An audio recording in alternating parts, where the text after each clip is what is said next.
தமிழ்குரல் நேயர்களுக்கு வணக்கம். இன்று நம்மோடு சிறப்பு விருந்தினராக அரசியல் விமர்சகர், ஊடகவியலாளர் சேகுவேரா இணைந்திருக்கிறார். பேசுவோம் நிறைய. வணக்கம். வணக்கம். விஜய் அவர்கள் முதல்வராக பதவியேற்றிருக்கிறார். தமிழ்நாடு காவல்துறை சைபர் குற்றத்தடுப்பு பிரிவிலிருந்து ஒரு சுற்றறிக்கை வந்திருக்கிறது. முதல்வர் விஜயை பற்றி அவதூறு பரப்பக்கூடிய சமூக ஊடக ஐடிக்களை ரத்து பண்ணுவாங்க, டெலீட் பண்ணிடுவாங்க அப்படின்னு வந்திருக்கு. இதை எப்படி புரிந்து கொள்வது?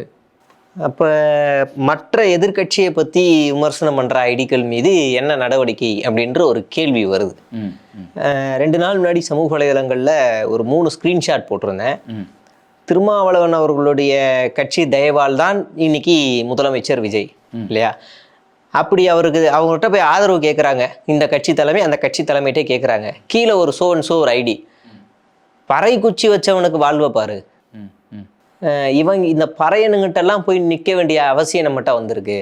இன்னொரு பொண்ணு சொல்லுது, இந்த இந்த இந்த ஜாதி ஆளுங்கிட்டெல்லாம் போய் நம்ம நிற்க வேண்டியதுவா, உனக்கெல்லாம் ஓவா முதலமைச்சர் கேட்குதா, 2 வச்சிருக்க அப்படின்னு அப்படி வீடியோவாக போடுது ஒரு பொண்ணு. இப்போ இவங்களுக்கெல்லாம் மனநிலை என்ன? இப்போ இவங்களாம் திருத்த வேண்டிய கட்டாயத்தில் யார் இருக்கா?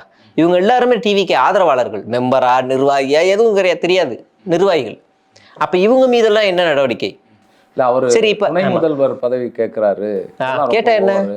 அவர் முதலமைச்சர் பதவி கேட்குறாரு. அவர் நீங்க துணை முதல்வர்னு சொல்றாங்களேன்னு ஒரு பேட்டியை சொல்லும்போது, அப்ப நான் முதலமைச்சரெல்லாம் ஆகக்கூடாதா? எனக்கு அந்த தகுதி இல்லையா? என்னை ஏன் சுருக்குறீங்கன்னு கேட்குறாரு.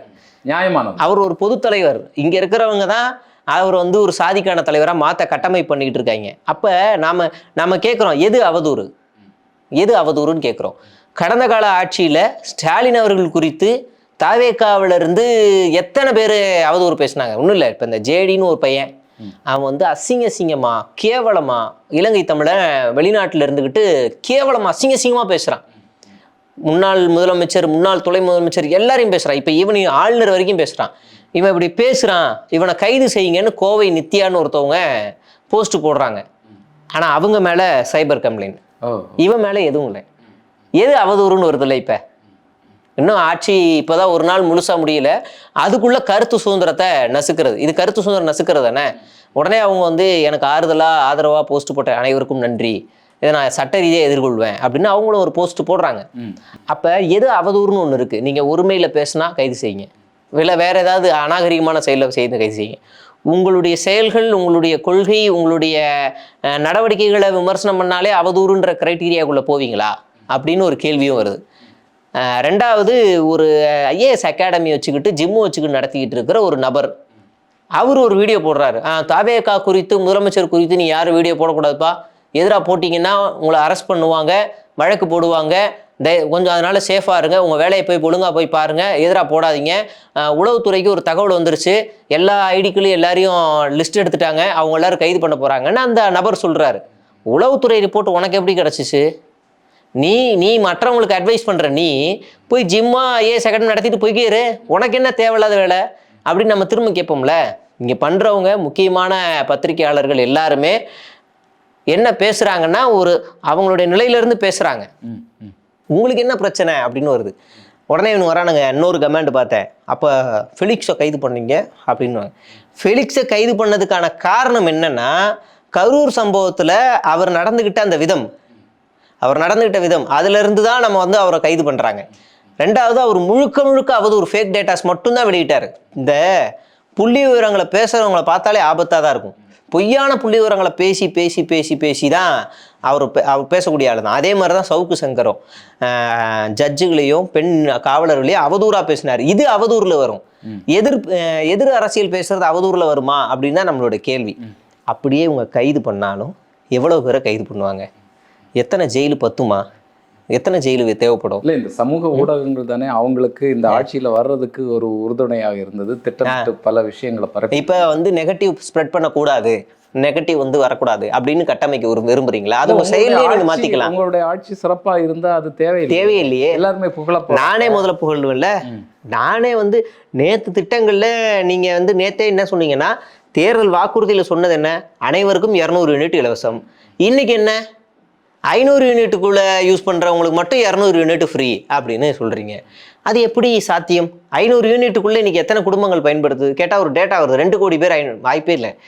500 யூனிட் 2 மாசம் 500 யூனிட்டுக்குள்ள எத்தனை பேர் பயன்படுத்துறாங்க அப்படின்ற ஒரு சிக்கல் வருது. அப்ப அது அது நீங்க திமுக சொன்னீங்கல்ல, தகுதி வாய்ந்த பெண்களுக்கு மட்டும் ஏன் 1000 ரூபா, அப்ப ஏன் வீட்டுல தகுதி இல்லையா, ஏன் பெண்களுக்கு தகுதி இல்லையா நீங்க திசை திருப்பினீங்கல்ல. அதுக்கப்புறம் திமுக வந்து அதை எல்லாமே சரி பண்ணுச்சு. எல்லாருக்குமே 1000 ரூபா, யார் வேணாலும் விண்ணப்பிக்கலாம் வரும்னு சொல்லிட்டாங்க. அப்ப நீங்க என்ன பண்றீங்க? தகுதி பாக்குறீங்க தானே, யார் யாருக்கு 200 யூனிட் கொடுக்கும்னு தகுதி பார்க்குறீங்க. ரெண்டாவது போதைப் பொருளுக்கும் பெண்கள் பாதுகாப்புக்கும் நடவடிக்கை எடுக்கிறீங்க, ரைட்டு. ஆனால் பெரிய அறிவிப்பு தானே முதல் நாள் வரணும். சரி, இது உங்களை பொறுத்த வரைக்கும் ஒரு பெரிய அறிவிப்பு. ஆனால் இன்று முதல் அடுத்த 4 வருஷத்துக்கு எந்த இடத்துலையுமே சட்ட ஒழுங்கு சீர்கேடு நடக்கக்கூடாது, பெண்கள் பாதுகாப்பில் எதுவுமே இருக்கக்கூடாது. அப்படி வந்துச்சு அப்படின்னா, அதிக அளவு நடந்துச்சுன்னா இந்த 2 திட்டமும் ஃபெயிலியர்னு அர்த்தம். அதை நம்ம பார்ப்போம், பொறுத்திருந்து பார்ப்போம், அப்புறம் நம்ம பேசுவோம். இப்போ இந்த தகுதி வாய்ந்த நபர்களுக்கு மட்டும் மின்சாரம் ஃப்ரீங்கிறது என்ன அடிப்படை? அப்போ மற்ற வாக்குறுதிகள் பற்றி அவர் என்ன சொல்கிறாருன்னா, ட்ரை பண்ணுறேன் அப்படின்னு வார்த்தை வருது. அது என்ன வார்த்தை ட்ரை பண்ணுறேன்னு? இத்தனை கோடி மக்கள் எனக்கு பின்னால் இருக்கும்போது நான் எதுக்கு கவலைப்படணும், பொறுத்துருங்க எல்லாத்தையும் நிறைவேற்றுவோம் அப்படிங்கிற மாதிரி சொல்கிறாரு. இதில் ஒரு கேள்வி எழுது. நம்ம வந்து அதிமுக திமுக 2 பேரும் தேர்தல் அறிக்கை கொடுத்துருக்குறாங்க. அதை விட சிறப்பாக கொடுக்கணும் அப்படிங்கிறது மட்டும்தான் நோக்கமாக இருந்ததா?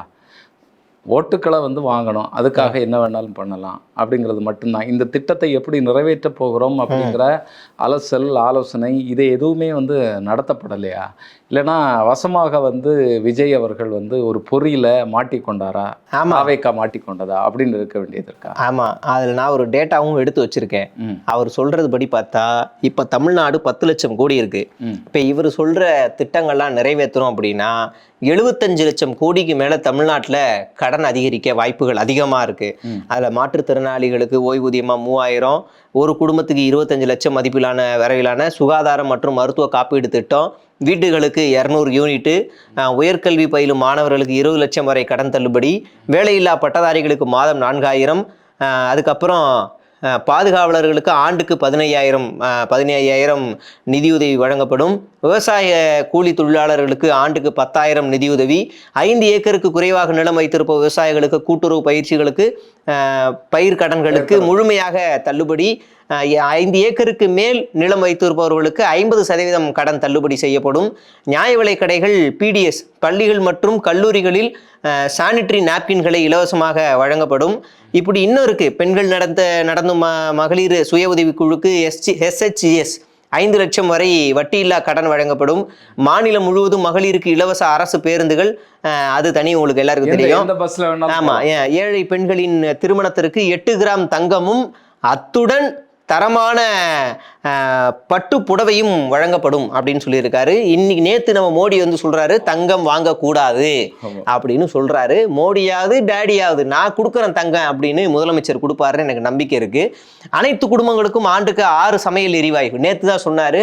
பெட்ரோல் டீசல்லாம் வந்து கட் பண்ணுறங்க, ஒர்க் ஃப்ரம் ஹோம் இருங்க அப்படின்னு சொல்றாரு. அப்போலாம் ஒரு பெரிய ஆபத்து வரப்போகுது, அதை நம்ம பின்னாடி பேச போகிறோம். இப்படி பல பிரச்சனைகள் இருக்குது. இதெல்லாம் தாண்டி குடும்ப தலைவிகளுக்கு மாதம் 2500 ரூபாயாக வழங்குவேன். இந்த தகுதி உள்ள எல்லாருக்குமா? இல்ல, எல்லாருக்குமே, பெண்களுக்கு அப்படியே 1000 ரூபாய் யார் வாங்குறாங்களோ அவங்க எல்லாருக்கும் 2500 ரூபாய் மாறும். வயதுக்கு உட்பட்ட எல்லா பெண்களுக்கும் அப்படியே சொன்னாரு. ஓகே, 60 வயதுக்கு உட்பட்ட பெண்களுக்கு. அப்ப இந்த திட்டங்கள்லாம் நிறைவேற்றப்படுமா? அதாவது அரசு பணியில இல்லாத 60 உட்பட்ட பெண்களுக்கு. ஆமா, இப்ப இந்த திட்டங்கள்லாம் நிறைவேற்றப்படுமா அப்படின்னு கேட்டா நிறைவேற்றப்படும் அப்படின்னு விஜய்க்கே தெரிஞ்சிருக்கு, முதலமைச்சருக்கே தெரிஞ்சிருக்கு. இதெல்லாம் சாத்தியம். ஏன் அப்படின்னு சொல்றேன்னா, அவர் தான் தேர்தல் பிரச்சாரத்துல நம்பவே முடியாத வாக்குறுதிகள்லாம் திமுகவும் அதிமுகவும் அள்ளி அள்ளி கொடுக்குறாங்க, இதெல்லாம் சாத்தியமே இல்லை அப்படின்னு அவர் சொன்னார். அப்போனா அவர் கொடுத்துருக்கிறது சாத்தியமானது தானே, அதான பொருள், வேற மாற்று பொருள் வராது. அப்போ இது எல்லாமே சாத்தியம்தான். நாம் என்ன கேட்குறோம்னா, இந்த 3 திட்டங்களில் ஏதாவது ஒரு திட்டம் மக்களுடைய நேரடி பயன்பாட்டுக்கு, அனைத்து மக்கள் நேரடி பயன்பாட்டுக்கு அதை கொண்டு வந்திருக்கணும். முக்கியமாக பேருந்து வசதிகளில் இதை கொண்டு வந்திருக்கணும். இதில் முக்கியமான ஒரு அனாலிசிஸ் பண்ண வேண்டியது என்னன்னா, அரசு துறைகளில் பல துறைகள் நஷ்டத்தில் போய்கிட்டு இருக்கு. அதில் ஒன்று போக்குவரத்து துறை. அதில் ஒன்று போக்குவரத்து துறை. அந்த போக்குவரத்து துறையில் கடந்த காலத்தில் அமைச்சராக இருந்த சிவசங்கர் அவர்கள் பல முன்னெடுப்புகள் நடத்தி இன்னைக்கு குஜராத், உத்தரப்பிரதேசம், ஆந்திரா, ஏன் கேரளாவே உதாரணத்துக்கு எடுத்துப்போம். அந்த மாநிலம் எந்த மாநிலங்களையும் இல்லாமல் ஈவன் தலைநகரான டெல்லியில் கூட இல்லாத அதிநவீன பேருந்துகளை தமிழ்நாட்டில் உற்பத்தி பண்ணியிருக்காங்க. நீங்கள் டெல்லியில் கூட ஓட்ட உரசல் இயம்பித்தாளைக்கு பேரிச்சம்பழம் தான் பேருந்துகள்லாம். அப்படி அங்கே தலைநகரே அப்படி இருக்கும்போது சென்னையில் தமிழ்நாட்டில் அதிநவீன பேருந்துகள், கிராமங்களுக்கு ஏசி பேருந்து, கிராமங்களுக்கு அதிநவீன பேருந்துகளை கொண்டு வந்தது திமுக அரசாங்கம். அப்போ அந்த பேருந்துகளில் இலவச பயணம்ன்றத விஜய் முதலமைச்சர் சீக்கிரமாக அறிவிக்கணும் அப்படிங்கிறத நம்மளுடைய வேண்டுகோளாக இருக்குது. இல்லை, இவர் இப்போ ரொம்ப முக்கியமான விஷயத்தை அதில் பார்க்க வேண்டியது இருக்குது. ஊழல் மலிந்து போய்விட்டது. இந்த ஊழலை கட்டுப்படுத்திட்டாலே நம்ம இந்த திட்டங்களை எல்லாம் நிறைவேற்ற முடியும் அப்படிங்கிறது பிரச்சாரத்தின் போது சொன்னார். இன்னொன்று பார்த்தீங்கன்னு சொன்னால், நேற்று பதவி ஏற்கும்போது நான் ஒரு காசு கூட லஞ்சம் வாங்க மாட்டேன், எனக்கு அது தேவையில்லை, அந்த நினைப்போட யாராவது நீங்கள் இருந்தீங்கன்னு சொன்னால், இதில் வந்திருக்கீங்கன்னு சொன்னால், இன்னைக்கே நீங்கள் அந்த எண்ணத்தை கைவிட்டுருங்க அப்படிங்கிறத எச்சரிக்கை துணியாக பேசுகிறாரு. இதில் இன்னொரு விஷயத்தை அடிக்கோடிட்டு காட்ட வேண்டியது இருக்குது. ஆதவ அர்ஜுன் அவருடைய மச்சான் பாண்டிச்சேரியில் அவர் அங்கேருந்து ஒரு ஸ்டேட்மெண்ட் கொடுக்குறாரு. அவர் சொல்கிறாரு ஆதவ அர்ஜுனா இருக்கிறாரு ஆட்சி அதிகாரத்தில், அதனால ஆதவ அர்ஜுனாவை களவு செய்யாமல் பத்திரமா பார்த்துக்கங்க அப்படிங்கிற மாதிரி அவர் அங்கே ஸ்டேட்மெண்ட் எடுக்கிறாரு. எப்படி புரிந்து கொள்வது? அதாவது எண்ணத்தை அடியோட விட்டுருங்கன்னு சொல்கிற முதலமைச்சருக்கு கடுமையான நடவடிக்கை எடுக்கப்படும். நீங்கள் எம்ஜிஆர் ஜெயலலிதா மாதிரிலாம் சொல்கிறீங்கல்ல, ஜெயலலிதா மாதிரி நான் தூக்கி எரிஞ்சிருவேன், நினச்சி கூட பார்க்காத பொறுப்பில் இருக்க முடியாது, ஏதாவது ஒரு தவறில் மாட்டினா அப்படின்னு ஒரு ஸ்டேட்மெண்ட்டையும் அவர் கடுமையாக கொடுக்கணும். அதுதான் நிலையானதாக இருக்கும். அப்போ அப்படி எல்லாம் சாத்தியமா அப்படின்னு கேட்டால், இனிமே இந்த அரசை நடத்த போகிறது அதிகாரிகள் தான். ஏன்னா தேர்வாக இருக்கிறது பெரும்பாலும் புது புது சின்ன சின்ன பசங்க. அவங்களுக்கு இப்போ என்ன சிக்கலில் தாவேக்கா சிக்கியிருக்குன்னா, யாருக்கு எந்த துறையை கொடுக்கறது, எந்த துறையை கொடுத்தா அவங்க மெயின்டைன் பண்ணுவாங்க, கொடுக்கணும்னா அந்த துறையை பற்றின ஒரு 50% அடிப்படை புரிதலாவது அவங்களுக்கு இருக்கணும் அப்படின்னு ஒன்று இருக்குல்ல. அப்படி பல பேர்கிட்ட இல்லை. அப்போ இந்த துறைகள்லாம் என்ன பண்ணுறதுன்ற சிக்கல்களில் இருக்கிறாங்க. ரெண்டாவது, பாதி எம்எல்ஏக்கள் கருப்டடு. இப்போ கூட ஒரு எம்எல்ஏ பண மோசடியில் சிக்கியிருக்காரு, இப்போ கூட ரீசெண்டாக. அப்போ இவங்க என்ன கொடுக்கறது, என்ன பேசுறதுன்ற ஒரு பல சிக்கல்களில் இருக்கிறாங்க. ரெண்டாவது, இந்த எம்எல்ஏக்கள்லாம் நாளைக்கு விலை போகக்கூடாதுன்னு தாவேக்கா தலைமையே நம்பலை எந்த எம்எல்ஏவையுமே. ஒவ்வொரு எம்எல்ஏவுக்கும் 4 பேரை வேவு போட்டிருந்தாங்க தேர்தல் நேரத்தில், அப்படி ஒரு செய்தி வந்துச்சு. அப்போ இந்த டீமை வழி நடத்துறதுல ஒரு பெரிய சவால் இருக்குது. அதிகாரிகளுக்கு இந்த டீம் ரொம்ப ஜாலி. ஏன்னா ஒன்றும் தெரியாத பசங்க, நம்ம சொல்கிறதான் அப்படின்னு சொல்லி அதிகாரிகளும் ஒரு பக்கம் சில அதிகாரிகள் செயல்படுத்தலாம். பெரும்பாலான அதிகாரிகள் நேர்மையாக இருக்கிறாங்க. இந்த சில அதிகாரிகளை கட்டுப்படுத்த வேண்டியது இவங்க வேகமாக அந்த அரசியல் புரிதலுக்குள்ளே வரணும். ஆட்சி நான் அதிகாரம்னா என்னன்னு வேகமாக அதை படிக்கணும். அது படித்தாதான் அது சீக்கிரமாக ஆகும். இந்த அண்ணா பொறுப்பு இருக்கும்போது காமராஜர்கிட்ட சொன்னாங்களாம், அது மாதிரி குடைச்சல் கொடுக்கலாம் வாங்க போராடணும்னு. இரியா 6 மாதம் வெயிட் பண்ணியா, அவருக்குலாம் ஃபைலை தேடுறதுக்கே 6 மாதம் ஆயிரும் அப்படி. அந்த ஸ்டேட்மெண்ட் தான் முன்னாள் முதலமைச்சர் ஸ்டாலின் சொன்னது. 6 மாதம் வரைக்கும் எந்த இடையூறும் கொடுக்க மாட்டோம் அப்படின்னு சொன்னது. அந்த 6 மாத காலத்தில் அவங்க இந்த துறையை பற்றி முழுமையாக படிக்கணும். ரொம்ப அதிகமான காலம்தான், ஆனால் படிக்கணும். அப்போ அந்த கால அவகாசம் அவங்களுக்கு போதுமானதாக இருக்கும். நம்ம தேவை விஜய் நல்லா ஆட்சி அமைக்கணும் அப்படின்ற தாண்டி விஜய் நல்லா இருக்கணும், எல்லா எம்எல்ஏலும் நல்லா பண்ணணும். அதையெல்லாம் தாண்டி நமக்கு தமிழ்நாடு திவாலாயிடக்கூடாது, தமிழ்நாடு பின்னோக்கி போயிடக்கூடாது, தமிழ்நாடு முன்னேறணுன்ற ஒரு கான்செப்ட்ல இருந்தால் நாம் பேசுகிறோம். அதனால தான் இவ்வளோ பேச வேண்டியதான சூழலில் நம்ம இருக்கிறோம். இல்லை, இப்போ நிறைய அச்சுறுத்தல்கள் இருக்கிறதாக நம்ம அறிகிறோம். இப்போ அமைச்சர்களாக பலரும் பொறுப்பேற்றிருக்கிறாங்க. குறிப்பாக திரு வெங்கட்ரமன் அவருக்கு கல்வித்துறை வழங்கப்படலாம், பள்ளி கல்வித்துறை வழங்கப்படலாம் அப்படின்னு சொல்லப்படுகிறது. நமக்கு பெரிய கத்தி மாதிரி மேலே தொங்கிட்டு இருக்கு PM ஸ்ரீ திட்டம், மும்மொழி கொள்கை, இப்படி பல பிரச்சனைகள் இருக்குது. ஏற்கனவே அங்கேருந்து ஒரு அழுத்தம் கொடுத்துட்ருக்கிறதாக கேள்விப்படுறோம். இதில் எல்லாம் எந்த மாதிரியான நிலைப்பாடு எடுப்பாங்க? உண்மையிலேயே உறுதியாக விஜய் அவர்கள் நிற்பார்? என்னென்னா, நான் தான் பவர் செக்டார் அப்படிங்கிறத வெளிப்படையாக சொல்கிறார். அந்த குரூப்பு இந்த குரூப்புன்னு இல்லை, நான் தான் இங்கே முடிவுகளை எடுப்பேன் அப்படிங்கிறத உறுதியாக சொல்கிறாரு. இந்த விஷயங்களில் உறுதியாக நிற்பாரா விஜய் அவர்கள்? நம்மளால் அப்படி சொல்லிட முடியாது. எந்த ஒரு கட்சிக்குமே திமுகவை தவிர்த்து, திமுக கூட்டணியில் இருக்க கட்சிகளை தவிர்த்து, அதுலேயும் காங்கிரஸை தவிர்த்துட்டு கட்சி சிங்கிள் மேன் பர்சன் கையில் ஹேண்டிலாக இருக்கா அப்படின்னு கேட்டால் பாமக இல்லை, காங்கிரஸ் இல்லை, அடுத்து வேற என்ன, டிடிவி தினகரன் இல்லை, இன்னைக்கு அதிமுக முடிஞ்சிருச்சு, அவ்வளோதான். அப்போ இந்த தொலைதொலான்ற ஒரு நிலைப்பாட்டுக்குள்ள தாவேகா ஏற்கனவே இருக்குது. தேர்தலுக்கு முன்னாடி நம்ம பேசுகிறோம், ஒரு அணியை ஆதவர்ஜுனா வச்சுருக்காரு, ஒரு அணியை புசி ஆனந்த் வச்சுருக்காங்க. இன்றைக்கும் சமூக வலைதளங்கள் அப்பட்டமாக அந்த மோதலை பார்க்க முடியும். அப்போ அந்த மோதல்களை கீழே இருக்க எம்எல்ஏக்கள் எப்படி சமாளிப்பாங்க அப்படின்னு ஒன்று இருக்குது.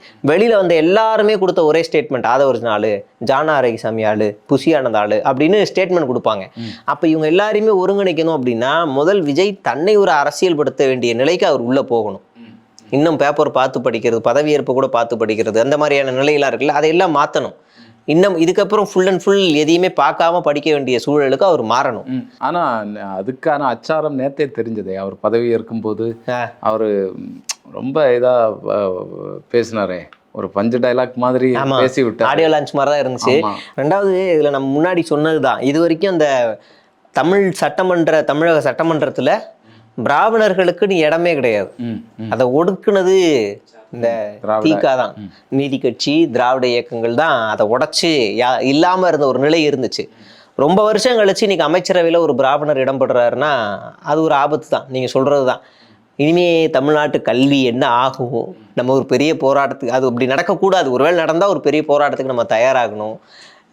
அது ரெண்டாவது, நேற்று மோடி அவர்கிட்ட ஏன் அப்படி ஒரு அச்சுறுத்தல் வருது? அந்த ஒரு பிராமணராக இருக்கிறதுனாலேயே நம்ம அப்படிப்பட்ட ஒரு எச்சரிக்கை உணர்வோடு இருக்க வேண்டிய தேவை இருக்கிறது, அவசியம் இருக்கிறது. ஆமாம், நிச்சயமாக இருந்தே ஆகணும். ஏன்னா நீங்கள் இயல்பாகவே அவங்க அவங்களுடைய சமஸ்கிருதத்தை முன்னிறுத்தணும், ஹிந்தியை முன்னிறுத்தணும் அப்படின்ற மைண்ட் செட்டுக்கு தான் வருவாங்க. அப்படி அவங்க வரலன்னா நல்லது தான், வரலன்னா நல்லது. ஆர்எஸ்எஸ்னுடைய பின்னணி இருக்கும். ரெண்டாவது அங்கே ஒரு ஆர்எஸ்எஸ் ஆளும் இருக்காரு, சிடிஆர் நிர்மல்குமார். வரல, தமிழ்நாட்டு நலன் சார்ந்து இயங்குறாங்கன்னா நல்லதுதான். ஒருவேளை அவங்க அந்த பிஎம் ஸ்ரீக்கு இன்னும் குரல் கொடுக்கல, நேற்று மோடி கொடுத்த அந்த ஸ்டேட்மெண்ட்டுக்கும் இவங்க எந்த பதிலும் கொடுக்கல, அதெல்லாம் பார்க்கும்போது நமக்கு ஆச்சரியமா இருக்கு. நேற்று மோடி சொன்ன, எனக்கு அவர் பிரதமர் சொன்னது எல்லாமே பயமா இருக்கு. அப்பனா 2 மாசமா நம்மகிட்ட கையிருப்பு இருந்திருக்கு, கச்சா எண்ணெய் கையிருப்பு இருந்திருக்கு. அதை வச்சு இந்த தேர்தல் முடிகிற வரைக்கும் கப்சிப்புன்னு வச்சுருக்காங்க.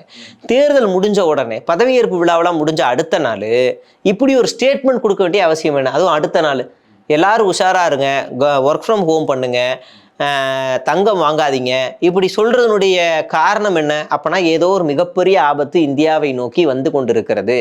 அதை எப்படி சமாளிப்போம்? இங்கே இருக்க விஜய் அவர்கள் சொன்னார், இங்கே இருக்க அரசு ஏதாவது உஷாராக இருந்திருக்கலாம், மாநில அரசு, மத்திய அரசாங்கம் ஏதாவது முயற்சி எடுத்திருக்கலாம் அப்படின்னு சொன்னார்.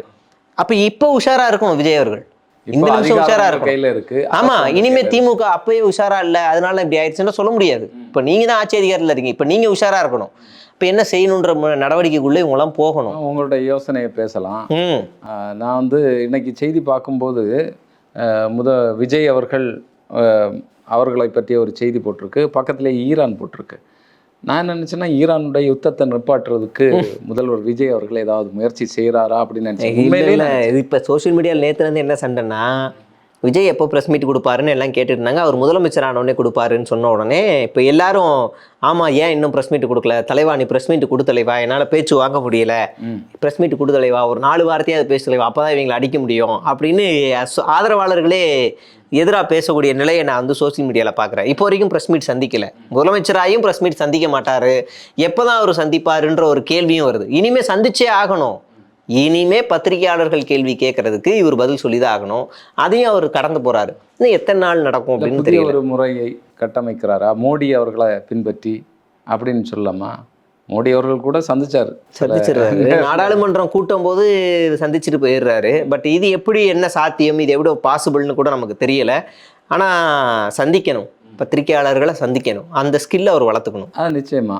அப்பதான் நீங்க அரசு பற்றிய கேள்விகள் கேட்பாங்க, முறைகளை கேட்பாங்க, அதை சரி செய்யறதுக்கான வழிகள் பிறக்கும் அப்படிங்கிறது தான் ரொம்ப முக்கியமானது. குறிப்பாக ஊடகத்திற்கு ஒரு எச்சரிக்கை விடுத்திருப்பது நம்ம ரொம்ப அச்சுறுத்தலாக பார்க்குறோம். இந்த அரசாங்கத்தினுடைய முதல் நடவடிக்கை அப்படி இருந்தால் அது ரொம்ப பயங்கரமானது. தொடர்ந்து பேசுவோம், அரசு எப்படி செயல்படுகிறது, அவருடைய நடவடிக்கைகள் என்ன, தமிழக மக்கள் சுபிட்சமாக இருக்கிறார்களா அப்படிங்கிறத பற்றி பேசுவோம். நன்றி.